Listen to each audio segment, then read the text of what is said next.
there is a strange and almost invisible drama that begins to unfold inside a person who is avoidant when they fall in love with you. From the outside, it might look like mixed signals, hot and cold behavior, or emotional distance at the very moment you expect closeness. But inside them, something much more complex is happening. Love does not simply show up as joy. It arrives as a storm, shaking structures that were built long before you ever appeared. An avoidant person usually did not learn that closeness is safe. Somewhere in their story, closeness meant being controlled, criticized, invaded, or emotionally neglected. So they learned an unconscious law of survival. If I depend too much, I will be hurt. If I need too much, I will be shamed. If I open too much, I will be abandoned. They grew by building an inner fortress, by making solitude their safest country. Now you enter their life, not as a threat, but as an invitation. Yet every part of their inner system has been trained to see invitations like this as dangerous.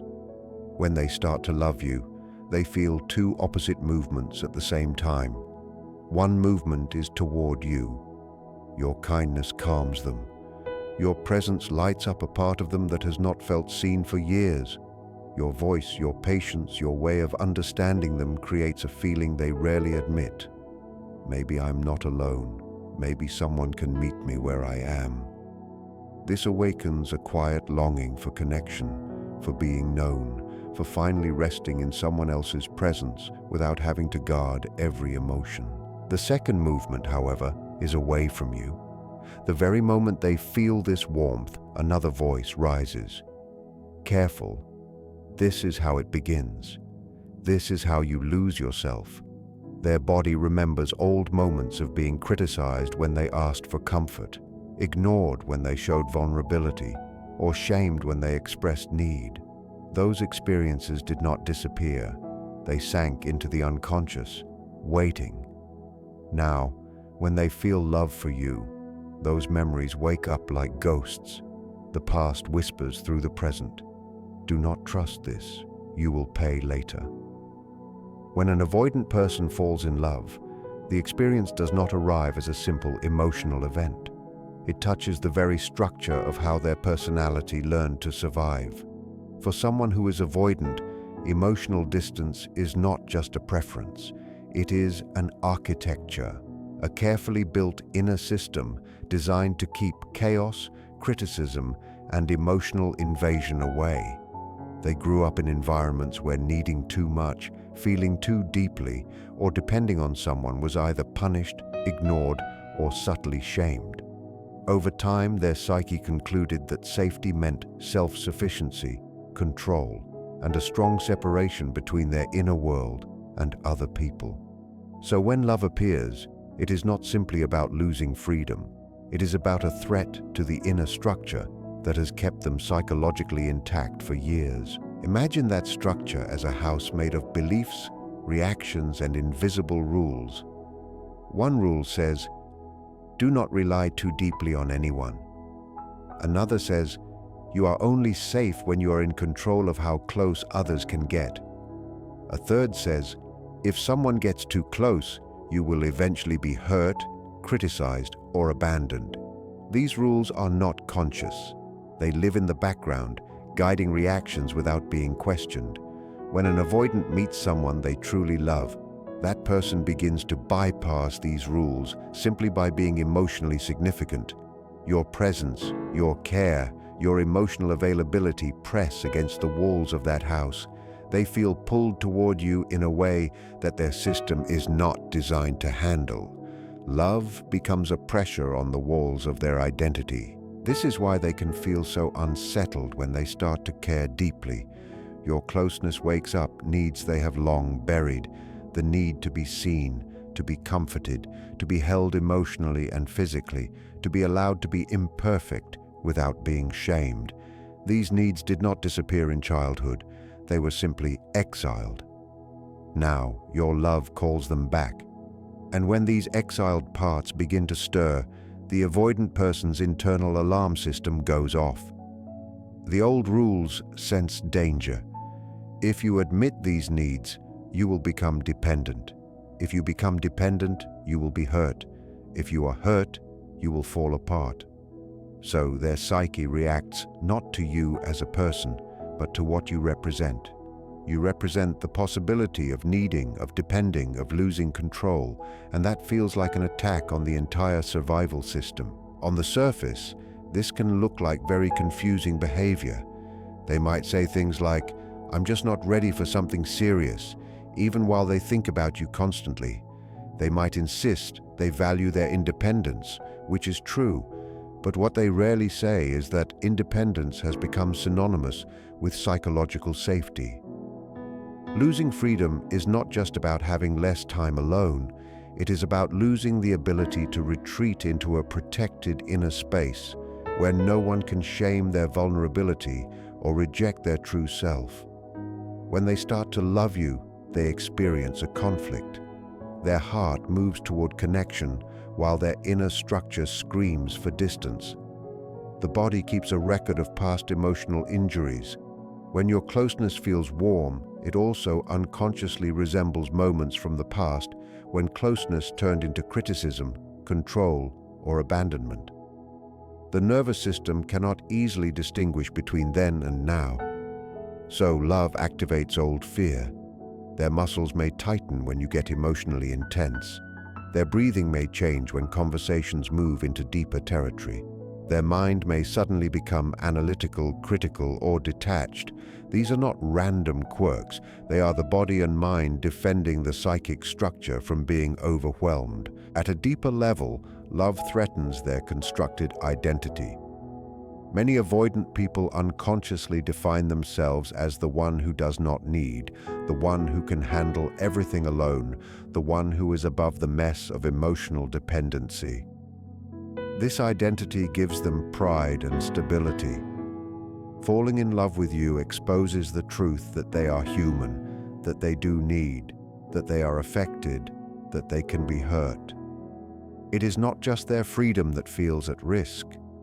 It is the collapse of the story they tell themselves about who they are and what keeps them safe.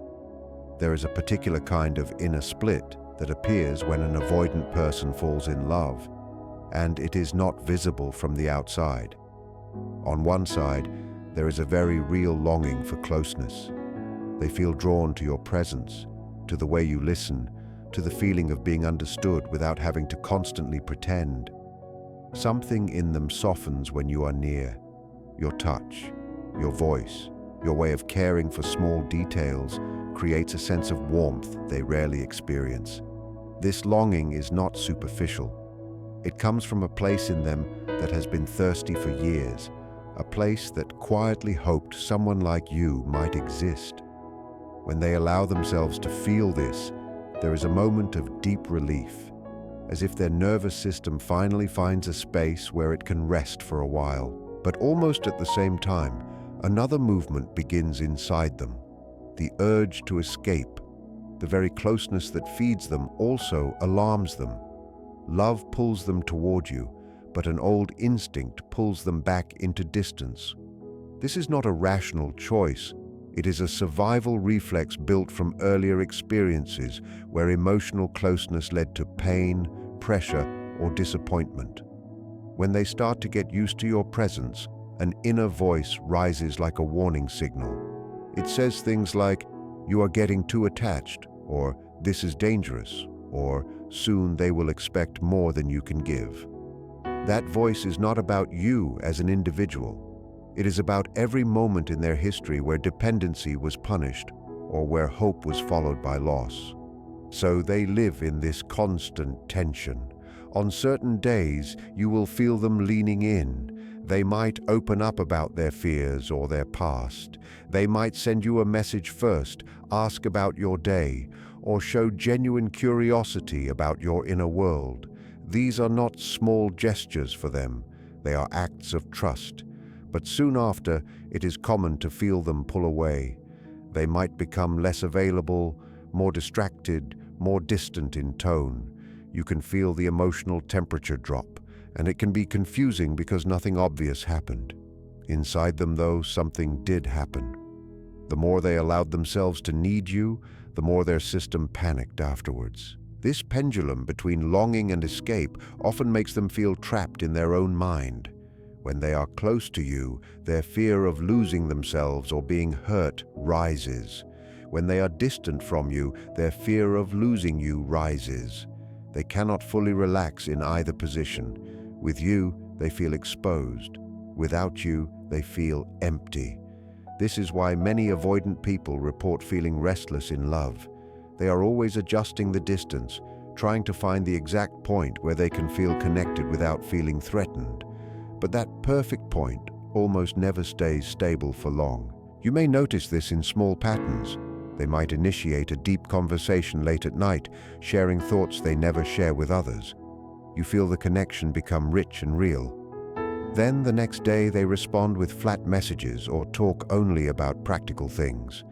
It can look like emotional whiplash, but what is happening is that the depth of last night awakened their longing, and the aftershock awakened their fear. The escape response appears the following day as distance, sarcasm, or an overly logical tone. This is not because they did not mean what they said. It is because what they said made them feel vulnerable, and vulnerability feels like danger. Even their fantasies can show this split. They may imagine a future with you, moments of shared warmth, travels, shared routines, a stable partnership where they can finally feel at home. These images soothe them, but right next to those fantasies, there may be others where they picture themselves alone, independent, free of obligation, answering to no one. They might scroll through memories of times when they were single and felt untouchable, safe inside their own world.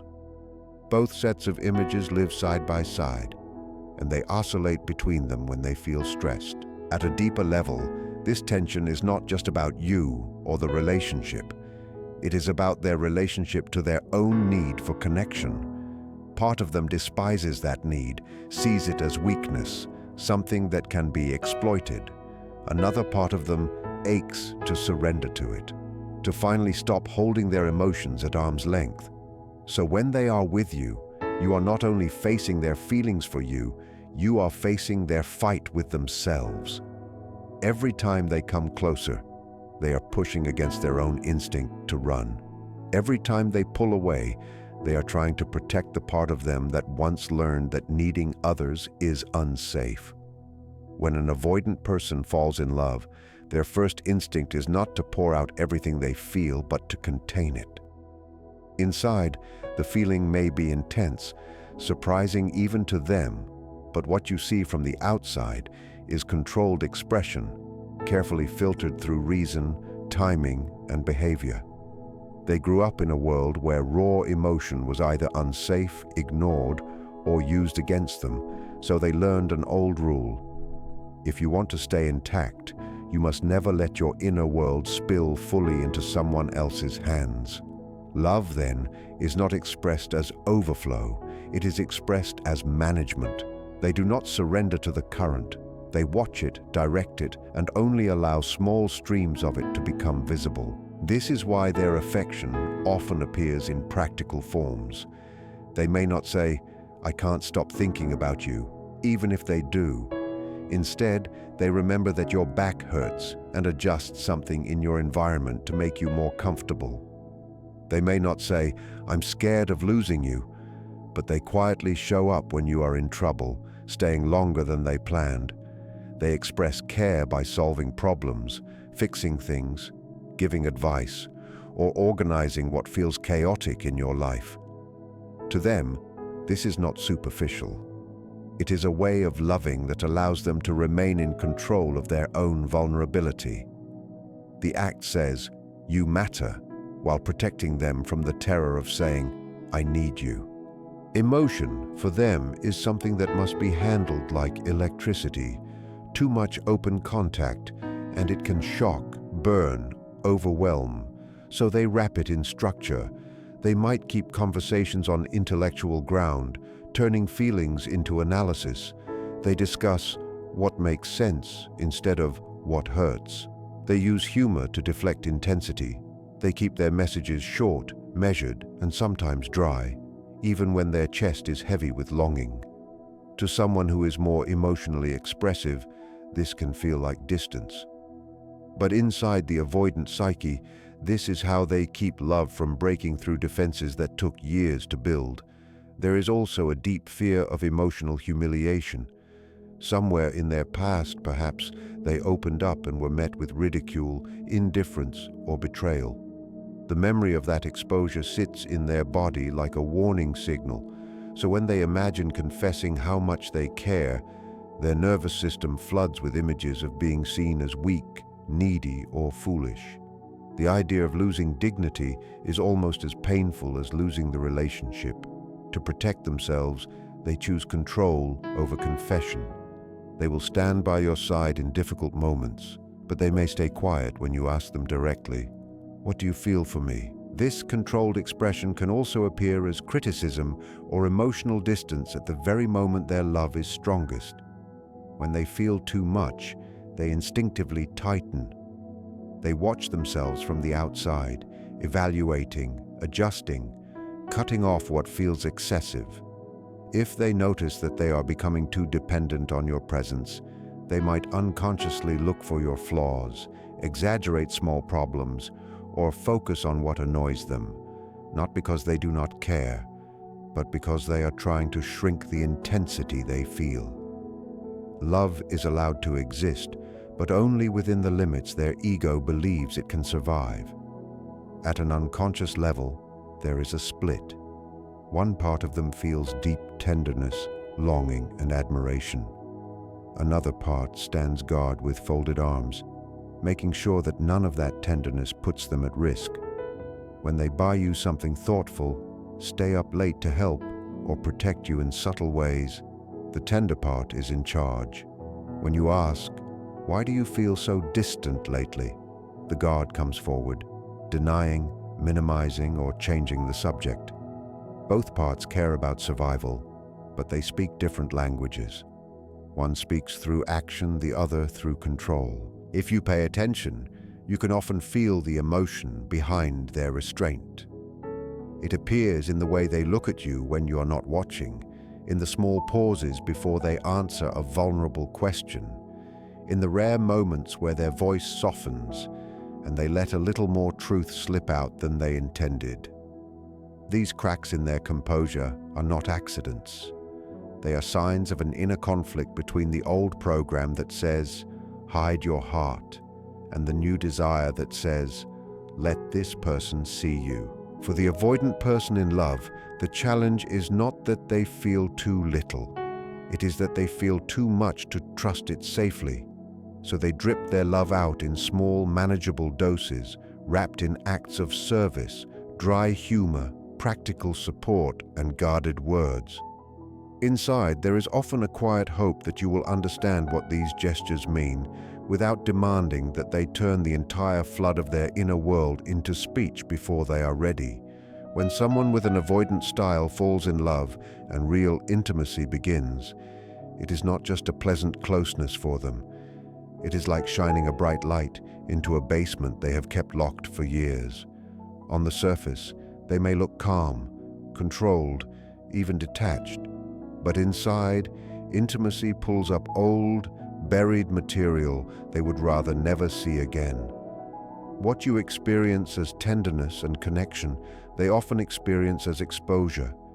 Your love does not only show them the parts of themselves they like, it also reflects back the parts they secretly believe are broken, too much, not enough, or unlovable. Many avoidant people grew up in environments where emotions were met with criticism, coldness, or pressure. Maybe they were told they were too sensitive, too dramatic, or that they should toughen up. Maybe when they needed support, they were ignored, mocked, or given the message that their needs were a burden. Over time, they learned to send certain feelings into exile. Vulnerability, sadness, fear, dependence, longing for affection. These parts were pushed down into the unconscious and labeled as dangerous or shameful. They kept only the acceptable parts on display: competence, independence, self-control, performance. When they fall in love with you and let you get close, you unknowingly walk into this hidden basement with a lantern. Your presence, your curiosity, your desire to know them deeply invites these exiled parts to come closer to the surface. Suddenly, they feel the stirrings of need, the wish to be held, the fear of being abandoned, the ache of old wounds. These are not new feelings. They are very old. What is new is that now there is someone in front of them who might actually see these parts.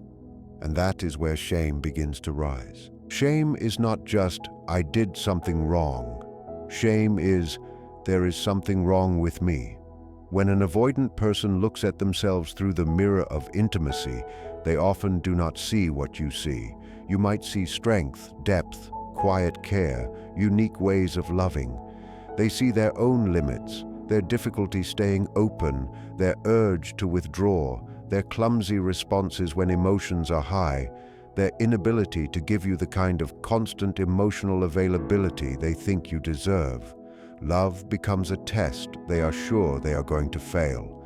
The closer you get, the more they feel exposed as not enough. This sense of inadequacy can show up in very subtle ways. After a deep moment with you, instead of feeling satisfied, they may feel strangely irritated or restless. A voice inside might say, "You didn't respond right. You were awkward. You didn't give them what they needed. You're going to hurt them. You're going to be left." That inner criticism is harsh and unforgiving. To escape it, they might unconsciously shift attention away from themselves and onto you. They may start seeing flaws in you, criticizing, distancing, or focusing on your mistakes. This is not because they truly believe you are the problem. It is because it is easier to see what is wrong in you than to sit with the belief that something is deeply wrong in them. Unworthiness is another shadow that intimacy activates. When you treat them with patience, kindness, and genuine affection, a part of them may simply not believe it. They might think, if you really knew me, you wouldn't love me like this. So when you admire them, they feel uncomfortable. When you ask for more closeness, they feel guilty and pressured, as if you are asking them to become someone they are not capable of being. Sometimes they will even pull back, not because they feel less for you, but because they feel they cannot meet what they imagine is your idea of a good partner. Leaving or staying half available feels safer than being fully seen and then rejected later. The tragedy is that you may interpret their withdrawal as proof that they do not care, when in reality it is often the opposite. The more they care, the more they fear being exposed as inadequate, and the more their defenses activate. They may become colder when they feel most vulnerable. They may act like they don't need you at all, in the very moment they are aching for reassurance but cannot bear to ask. Intimacy does not only open their heart, it opens the door to every buried belief that says they are not enough, not lovable, not safe to be fully known, and they are left fighting those ghosts while trying to love you at the same time. When an avoidant person truly falls in love, something subtle but powerful begins to move underneath all their old defenses. On the surface, it might not look dramatic. They may still struggle, still pull back, still keep their walls. But inside, love plants a quiet seed that whispers, "You cannot keep living like this forever." For most of their life, their defenses were not a choice. They were a survival strategy. Distance, self-reliance, emotional control, and a carefully guarded heart kept them safe in environments where vulnerability meant pain or humiliation. Love does not immediately erase those strategies, but it does begin to expose their cost. They start to feel the contradiction between the life their defenses protect and the deeper connection their heart actually wants. Before loving you, they could justify almost everything with one belief: I am better off not needing anyone. This belief made sense when closeness only led to disappointment or judgment. But now there is someone in front of them whose presence feels different. When they are with you, something in their body settles, even if they do not show it easily. There are moments of presence, laughter, shared silence, or small rituals that feel strangely right. These experiences begin to create a tension. If distance is the answer, why does being near you feel like the only place they are fully alive? If self-sufficiency is the highest form of safety, why does it suddenly feel empty when they imagine losing you? Love does not just offer pleasure. It raises uncomfortable questions about everything their defenses have been protecting. They might notice that their old patterns no longer feel as clean as they once did, retreating into work, distractions, or solitude used to bring relief. Now, after falling in love, the relief is mixed with a faint sense of loss. When they shut down during conflict, a part of them starts to watch themselves from the outside and quietly asks, "Why am I doing this again? Is this really who I want to be with someone I care about?" That observing part is the beginning of inner growth. Love gives them a reason to turn inward, to notice their automatic reactions instead of just living inside them. Even if they cannot change immediately, the awareness that "I am repeating something old" starts to grow stronger. This inner shift can be uncomfortable because it exposes them to responsibility. As long as everything was about avoiding pain, they could point to the past and say, "This is why I am the way I am." Once they love you, they begin to sense that continuing to act from those same defenses will not only protect them, it will also slowly destroy something precious. The question changes from "How do I stay safe?" to "What am I willing to risk in order to keep this connection alive?" That is not a small shift. It is a reorientation of their inner compass. Safety stops being the only God, meaning connection and honesty begin to matter too. The longing to grow beyond their defenses often shows up in quiet, almost invisible ways. They might try to stay a little longer in a vulnerable conversation instead of shutting it down. They might resist the urge to send a cold message when they feel overwhelmed and choose a neutral or honest one instead. They might admit, in a small, clumsy way, that they struggle with closeness or that they are afraid of failing you. These are not just romantic gestures. They are signs that love has begun to loosen the rigid grip of their old survival strategies. Each small risk is a training exercise for their nervous system, teaching it that intimacy does not always equal catastrophe. Inside, they may start to feel curiosity about their own patterns. They might wonder why they freeze when you express strong emotion, or why they feel attacked when you simply ask for reassurance. They might notice the moment their chest tightens and think, for the first time, maybe this is fear, not truth. That moment of reflection is growth. It shows that love has given them enough motivation to question what once felt unquestionable. They may never use the language of psychology, but they begin to sense that their reactions are not the final word on reality. There is a deeper self that wants something more than the comfort of avoidance. Over time, if they allow this longing to guide them, they may take bolder steps. They might open up about their past, seek guidance, read, reflect, or simply practice staying present when every cell in their body wants to run. Not because you forced them, but because loving you made them see a version of themselves they quietly desire to become. Someone who can stay, someone who can be honest, someone who can receive love without shrinking or attacking. Their defenses, once worshipped as absolute protection, begin to look more like walls that keep life out. Love does not instantly tear those walls down, but it does something more important. It makes them want to find the door. Loving an avoidant person and being loved by them is not a simple romance. It is an encounter with someone whose heart learned long ago that distance meant survival. Their coldness, their pauses, their retreats are not proof that they do not feel. They are proof that they have felt too much in places where it was not safe. When they fall in love with you, they are not just choosing a relationship. They are being asked by life itself to step out of an old pattern that kept them protected, but also painfully alone. If you could look inside them, you would see a constant movement, longing leaning toward you, fear pulling away, tenderness trying to speak, shame trying to silence it, curiosity waking up and asking whether there might be another way to exist in love besides running or freezing. Their defenses were not built in a day, and they will not dissolve in a day. But love has already begun to crack them.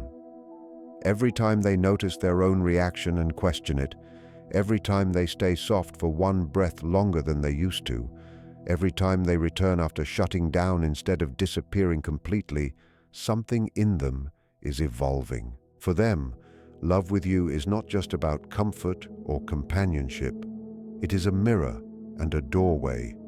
In the mirror, they see the truth of their patterns, the parts of themselves they tried to hide, the fears that still rule them more than they want to admit. In the doorway, they see a different possible life, one where they can be close without being swallowed, honest without being humiliated, present without feeling trapped. Standing between the mirror and the doorway is where their struggle lives. Some days they will choose the old reflex. Some days they will choose the new path. You cannot walk that inner path for them. You cannot love their defenses into disappearing or argue them into trusting. But your steadiness, your boundaries, your refusal to abandon yourself while caring for them can create the conditions where their deeper self feels invited to come forward. Sometimes the most powerful thing you do is not chase when they retreat, not collapse when they shut down, and not accept being treated as the enemy when their fear is loud. When you stay rooted in your own worth, you give them a live example of a different kind of connection, one where love and self-respect are not enemies. If they are willing, love will slowly teach them that their heart is not a weakness to be hidden, but a faculty to be trained. They will learn that needing someone does not automatically mean losing themselves, that asking for reassurance does not make them pathetic, that staying present when they want to run is an act of courage, not a trap. Little by little, they may become able to say what once felt impossible.